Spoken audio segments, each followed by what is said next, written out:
दोस्तों, क्या आप जानते हैं कि आखिर मार्बल कैसे बनता है और आखिर मार्बल की माइनिंग कैसे की जाती है और आखिर मार्बल को बनाने के लिए इनको कौन कौन से प्रोसेस से गुजारा जाता है? तो चलिए जानते हैं मार्बल बनने के शुरू से लेकर अंत तक के सफर के बारे में। सबसे पहले आप ये समझिए कि मार्बल जमीन के ऊपर नहीं बल्कि जमीन के बहुत नीचे पाया जाता है। इसीलिए उसे जमीन से निकालने के लिए जमीन में गहरी खुदाई करनी पड़ती है। खुदाई करने के बाद उस जगह को कई सारे लेयर्स में बदला जाता है। हर लेयर की अपनी हाइट होती है जो 8 मीटर या उससे ज्यादा की हो सकती है। सबसे पहले शुरुआत होती है ड्रिलिंग से। वैगन ड्रिल की मदद से मार्बल के बड़े बड़े ब्लॉक्स को काटा जाता है। जब मार्बल के ब्लॉक्स बन जाते हैं तो इसके बाद बारी आती है डिटैचमेंट फेज की।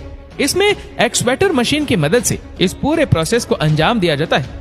आपको बता दें कि मार्बल के ब्लॉक 8 मीटर लंबे होते हैं। इसी के साथ ही साथ ये करीब 6 मीटर तक चौड़े भी होते हैं और एक मार्बल ब्लॉक का वजन करीब 280 टन तक होता है, जिस वजह से इन्हें अलग करना काफी मुश्किल होता है।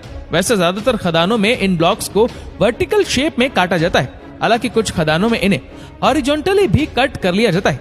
मार्बल्स को ब्लॉक में कट करने के बाद वो 2 व्हील लोडर्स एक ब्लॉक को सिलेक्शन सेंटर में लेकर जाते हैं। इस सेंटर में मार्बल ब्लॉक्स को टेम्पररी स्टोर किया जाता है, जिसके बाद उनकी लोडिंग होनी होती है, जो कि ब्लॉक्स भारी वेट और बड़े साइज के होते हैं। इस वजह से ब्लॉक्स को बड़ी केयर के साथ हैंडल और एक जगह से दूसरी जगह मूव किया जाता है, क्योंकि इस सिचुएशन में एक्सीडेंट होने की संभावना बनी रहती है। एक्सीडेंट की संभावनाओं से बचते हुए इन ब्लॉक्स को बड़े बड़े ट्रक्स की मदद से फैक्ट्रीज में लाया जाता है, जहां शुरू होती है फैक्ट्री प्रोसेस।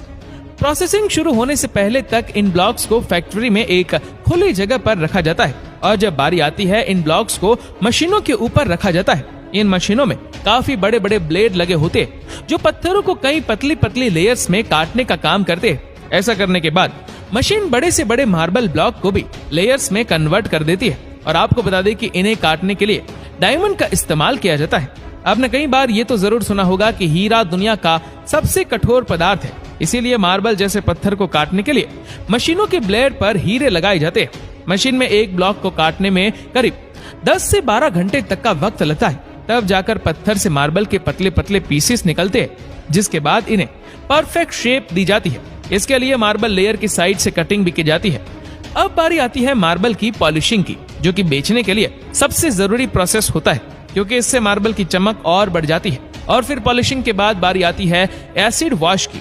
दरअसल भारी भरकम मशीनों से गुजरने की वजह से मार्बल की चमक कम हो जाती है।